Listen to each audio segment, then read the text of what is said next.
Hi, Janine. Hi, Handan. How are you? I am good. How are you? I'm great. I'm great. Yes. Thank Good you. to see Thank you for you. having me again. Yes. Janine, you are the owner of Sisay, Yes. and you do everything with natural hair. But please tell me what you do. Tell me more about what you do and how you ever got into this work. Well, I started out in 2004 actually because of my own problems with my hair. I have been chemically treating my hair for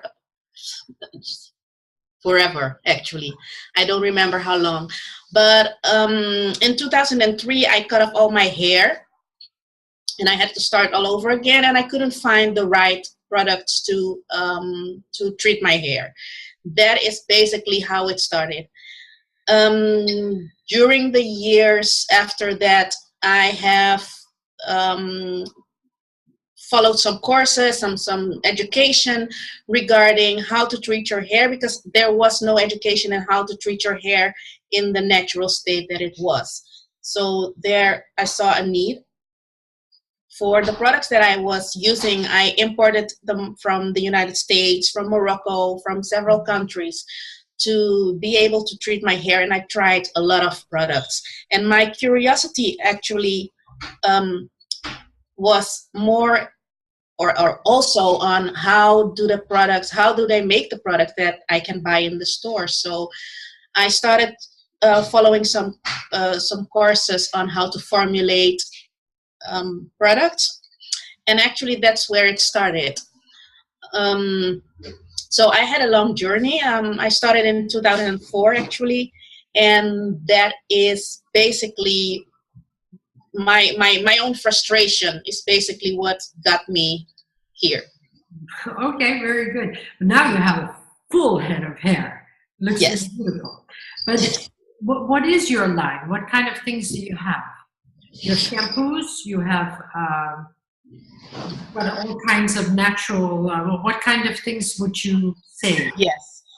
Well, I actually I do have hair care products, but I developed a hair care philosophy because along the way I discovered that hair care is far more than just the products that you add on your hair.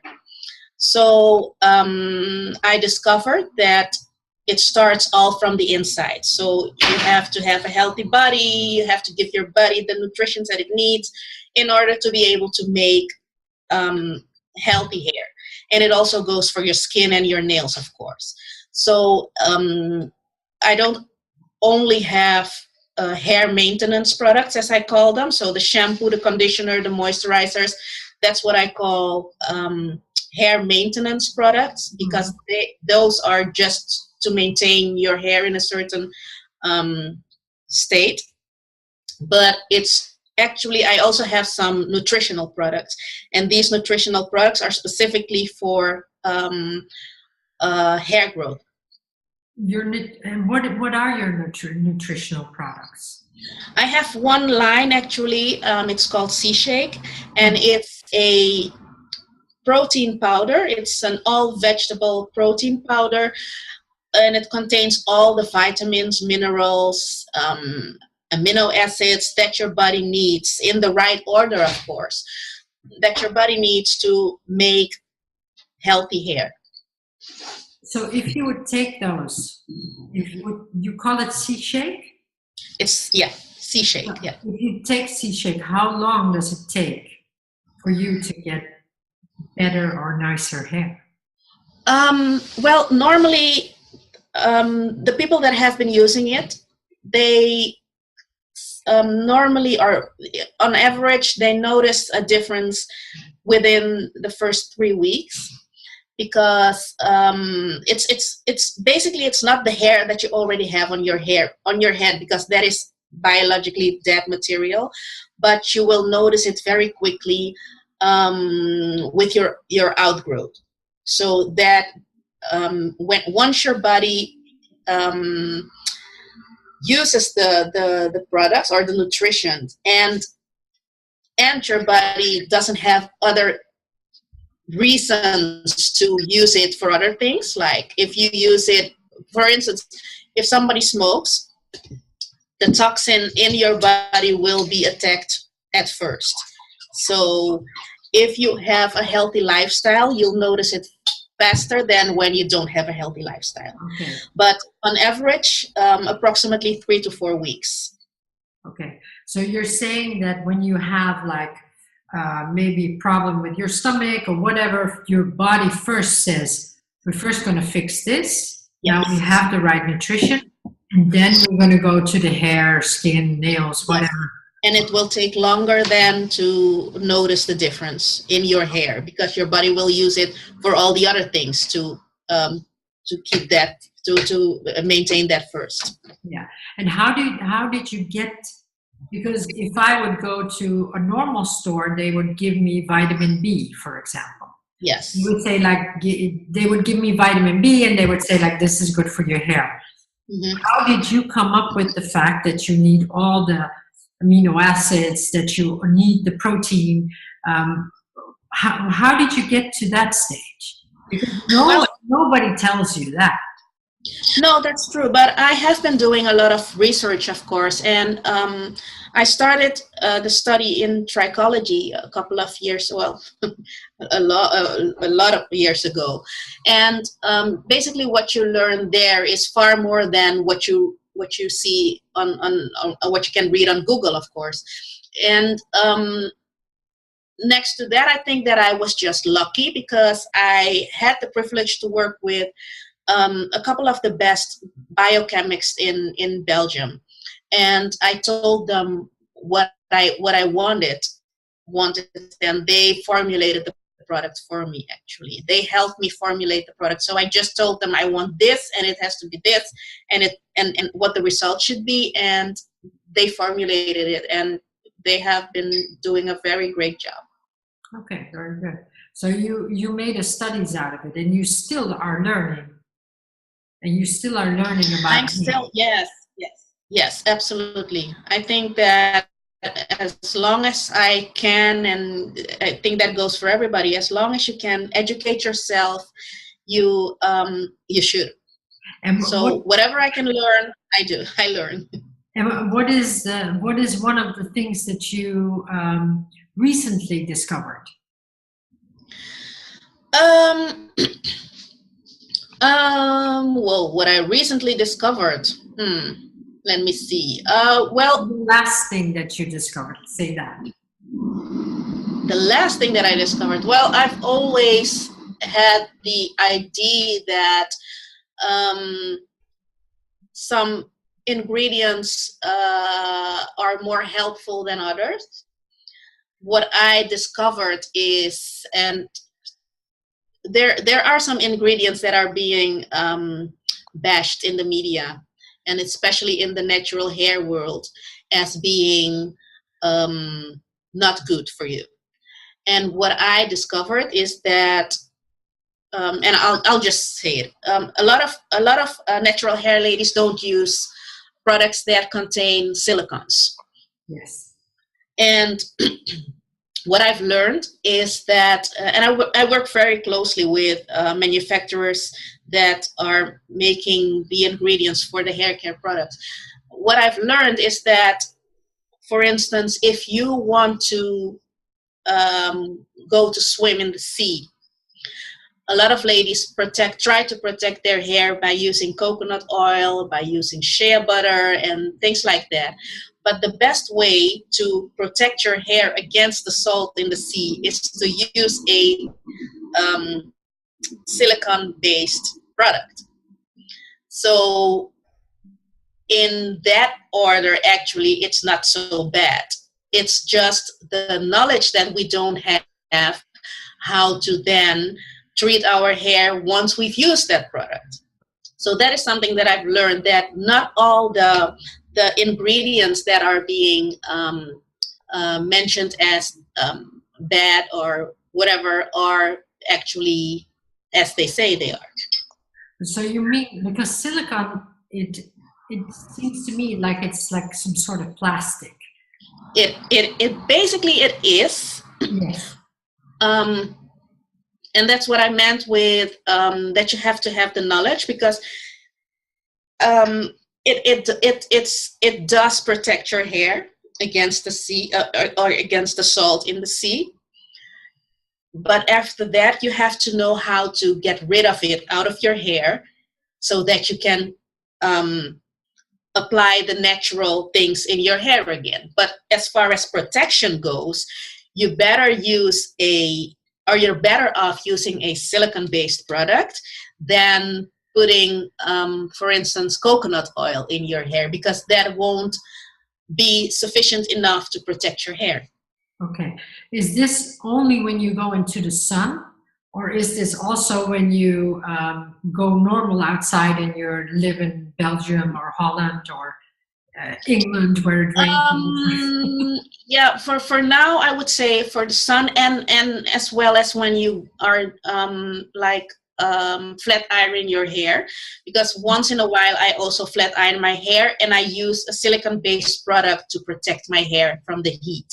So you mean every time when there's heat, then you need to protect, and the best way you can protect is use silicone-based products? Yes. Do you have those silicone-based products? Is that in your line also? No, I don't have I currently don't have a line with heat protections in them.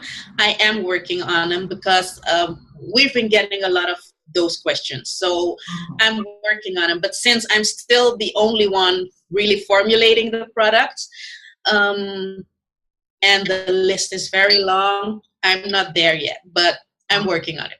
Okay, but it's good to know. I will list your website underneath this video so people can find you. So that is easy. Yes. But you are also expanding your business. You have been expanding, I think, for a long time, and you're expanding a little bit more. So where have you been usually? I have been to South Africa. Wow. And I had the best time ever in South Africa. It was, I don't even know how to describe the experience, but I love the country. I love the people. And it was very, very, very, I didn't expect the impact that South Africa would have on me. What is it, what you mean with that? I've never been to South Africa. So what do you mean with that? Well, I've heard a lot of bad things about South Africa, and of course we see a lot of things on the media here. My experience is that the people that I met there, black or white, the people were very warm. Mm-hmm. Of course, not everybody is like that, but I think that's everywhere. I met a lot of people that were really helpful, and I met the most amazing people I met there. The thing that got me the most actually is my experience. I also, of course, went to some museums in South Africa, and to me, that was the most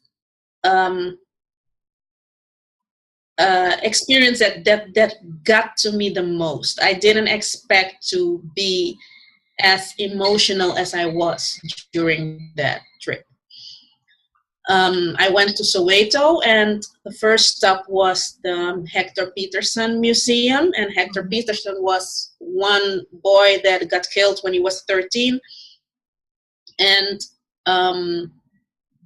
that was very emotional. Yeah, it was a very emotional experience for me. Not the museum per se, but the things that I saw inside, the stories, and it was as if I was right there when it happened. Okay. But do you mean the reason why it was so emotional is that you have been busy with natural hair care, but it's also like an emancipation, I think, what you're doing. Yeah, it's becoming aware of who you are. It's embracing who you are, and maybe also who you want to be. Mm-hmm. It's discovering your self-worth, especially as a woman, but especially as a Black woman. Mm-hmm. So I think all these things combined made it, made the experience at the museum a little bit more emotional than they would usually be. Yeah. Yeah. And what would you say, the emotions, was it because of the things also that had happened, which, you know, what is it? Because I think you are telling this because you were really captured by it. I was, yeah. And can you explain to me what was the thing that triggered you most? To be honest, there was not one thing that triggered me. I remember that walking in, after we paid to get in, I was with two of my. After we paid to get in, my first remark was, "I hope this is not going to be emotional." And by the time we were laughing, actually, and I stepped in, and it was as if something came over me. Because the moment that I started to cry, actually, I didn't see anything yet. So I don't know what it was. I think it was the feeling. And then we got in, and there are pictures, there are videos, and it's, I think it's all combined together. The stories about a little girl that got shot. Little girl, 8 years old, Lily, that got shot because she was Black and she was there at the wrong moment. And it was as if I was reading the stories, and I could just see the way things happened. I saw the trucks, and I smelled the death, and it was really, I really can't describe, but it was very very emotional for me. I stood in the middle of what was happening. It was, maybe it was the way they described it. Maybe it had to do with the videos that I saw before that. But my experience is that while reading about, for instance, Lily was someone that really, stayed with me. Mm-hmm. While reading it, I saw people running, and I heard people screaming, and it was as if I was really there. So you mean that it came really close? It was really close, and at first I tried to fight the tears, but then I thought, why bother? So I decided to just started looking at me really crazy, but I chose to let my emotions go. Yeah. And I think that was a good choice because I think it's okay to let your feelings show. It was, yes, because I didn't mind people looking at me because I was crying. I didn't mind them seeing what I was experiencing at that time. And I didn't even realize how emotional it looked until I looked back at the video that I made after that. Yeah. So you made a video after that explaining your story. Yes. It was. I felt the pain. I really felt the pain while I was in there. Yeah. You felt the pain of years of apartheid. You felt the pain of years of, how do you say that? Putting people down, or only for their skin color. And yes, I think it goes deeper than that.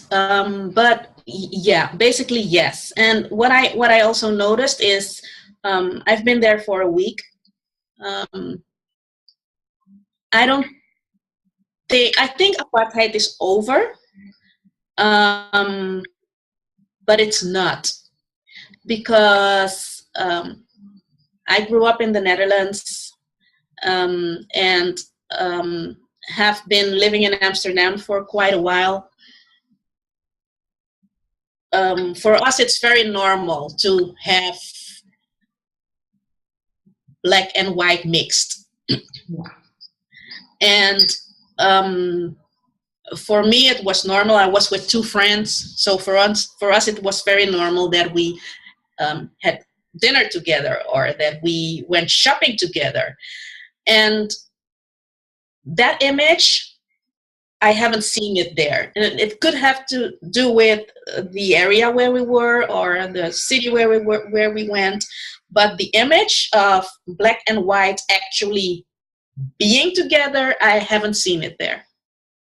So the apartheid is legally not there anymore, but it's still the separation. The separation is still there. Yeah, yeah. So they're not as mixed as we hoped. Not as in Amsterdam. At least I didn't see that. I didn't see that. Yeah, I can imagine that. Okay, so but basically you're saying that the reason that you got so emotional, if I hear you correctly, was also because you saw it from so close, and that brought all kinds of feelings. And I can understand that your whole line and the things that you're doing with natural hair, and especially for curly hair, although I think it's for my hair, it's really good also. You can use some of the products, yes. I really like your products also. But so that is basically your emancipation also, saying that that you are all right, and that you can be the way you are. Yes, because nobody chooses to be born black, and this is the quote that I got from J.T. Fox. Nobody chooses to be born black, and that is true. So why bother? You know, I think that also black people in general have a long way to go. I had a couple of experiences that we could discuss another time, but I think we still have a long way to go. But what do you mean with a long way to go? I don't understand that. A long way to go regarding self-worth. Yeah, okay. There are a lot of women that are claiming to be who they are, but I think that it's just saying and not being. Mm-hmm. Yeah, I can understand. I can understand that. Yes, Janine, thank you very much for your very nice interview. And you're welcome. Thank you for having me. Yes, and we should do this. We should do this again, with also the topics that you're saying, that you're talking about. Absolutely, absolutely. Yes, I'm for that. And thank you again for having me. And I would love to talk to you about women empowerment or whatever topic that we discuss. Yes, let's do that. Thank you very much. Okay, you're welcome. Thank you. Bye-bye. No. Janine?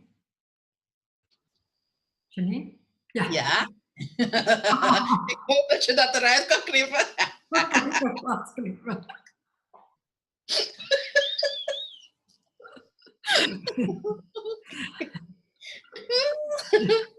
Okay. We gaan gewoon door.